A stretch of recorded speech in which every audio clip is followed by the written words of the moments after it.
Hey guys, this is Sage Valentine, and this is my review for Big Brother 16, episode number 12. If I was in a Big Brother house and I kept going on the block and certain people weren't going on the block, you best believe I would start wondering, why aren't these two people on the block? Don't get me wrong, I love Christine and Nicole, but the girls should figure out there's something wrong if Christine has yet to be on the block. I'm wondering, I'm like, okay, like I understand Nicole because Nicole was already up. But Christine, something's wrong. But as I said while I was watching this episode, the girls are not paying attention, but apparently now their eyes are opened. And I know you all wish that you had listened to Joey after seeing 4 women put up on the block again. And in fact, these are repeat nominations. This is a sign here, ladies. These guys are trying to tell you something. Start playing this game. Stop hiding behind these guys and do your own thing because only one person can win that $500,000. So lo and behold, at the beginning of this episode, we find out that Frankie and Cody both won the HOH. It was this whole deviled eggs thing, passing it through the gate, and I'm not going to lie, I don't think I would have dropped as many as Victoria. By the way, those egg puns were too funny. But I think I would have dropped quite a few trying to get them through the thing. But I will say this, Frankie and Cody had a good game plan of like passing the eggs to one another and taking their sweet time. Because at first, Brittany and Jocasta were leading. Then it went down to Amber and Zach. And then all of a sudden, Frankie and Cody won. So... And we also received some wonderful news that the bomb squad is gone, but unfortunately now we have a new alliance called the Detonators. And these Detonators include Cody, Frankie, Derek, Christine, and Zach. So Hayden, Amber, and Caleb are not a part of this alliance. And Zach sees this new alliance as a means to an end for his game because now he can use these 4 people to carry him towards the end. So it's funny how Christine once again was right in the middle of this, at the right room at the right time.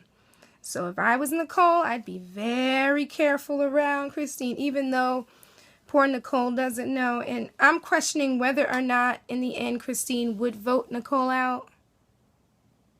I think she just might. Somehow, some way, she just might.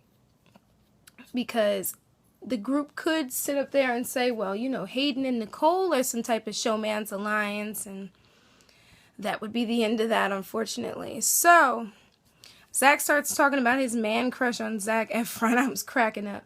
Team America gets a new mission to put a physical threat on the block.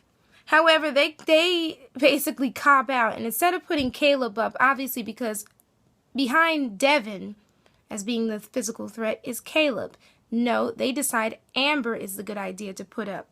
So Brittany decides to plead for her life in this game.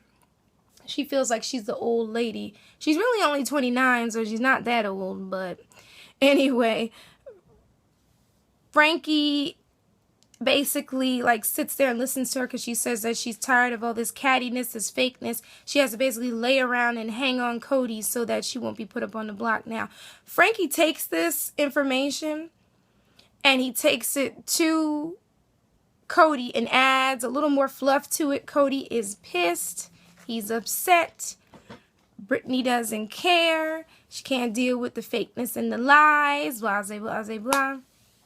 So Cody says, she's trying to play me. I'm over that. Then the next thing you know, and this was extremely catty of Brittany. Brittany starts complaining about having to sleep in the bed with Victoria. Starts this whole thing with all the girls.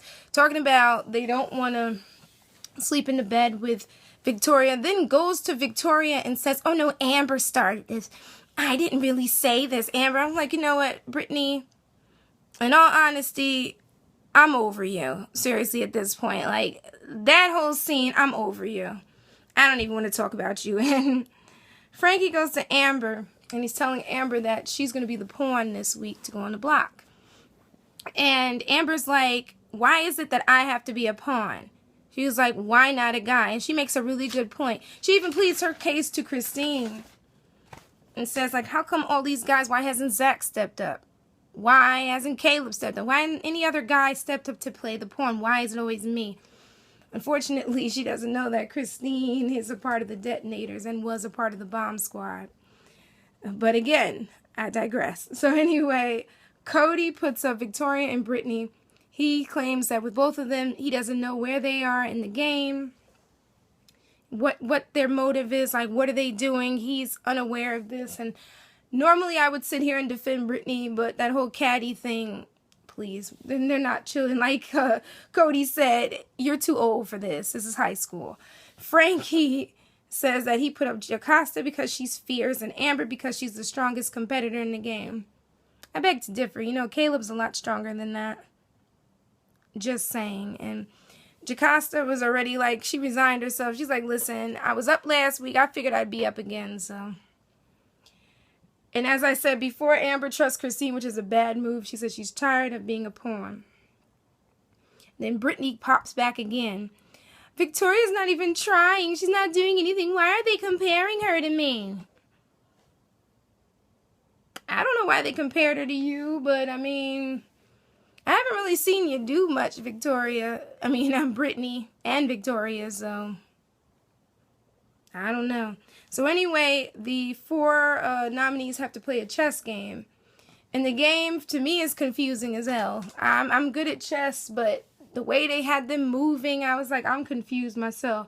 But anyway, Jocasta somehow boxed herself in. She was out, but Amber won because she was up against Victoria. And Victoria was completely lost. Didn't know what she was doing. Poor baby. Caleb was so happy that Amber kind of messed up a little bit in the game because he figured, if only your knight in shining armor was here, I bet you wish I was up there playing with you. No, she doesn't. God, I can't wait till the moment when either Caleb is evicted or he goes to the jury house and he's finally able to see these tapes and he realizes, number 1, how foolish he looked. Number 2, how he got played by his alliance members. And number 3, how Amber was not in any way giving him any sort of like inkling that she was into him. She was just being nice, and more importantly, he just trumped himself up. And I think it was funny how Big Brother in the last episode said that Amber basically... And before I forget, Jocasta was speaking in tongues. That was what that whole wordplay thing she was doing, where she was making a sound and it happens in certain churches, certain religions. I've seen it in the Baptist churches. I actually saw it in a Catholic church one time. I didn't understand it. But I mean, I'm not going to knock it. I just didn't understand it when I was a kid. I understand it now. It's like the Holy Spirit basically speaking through you.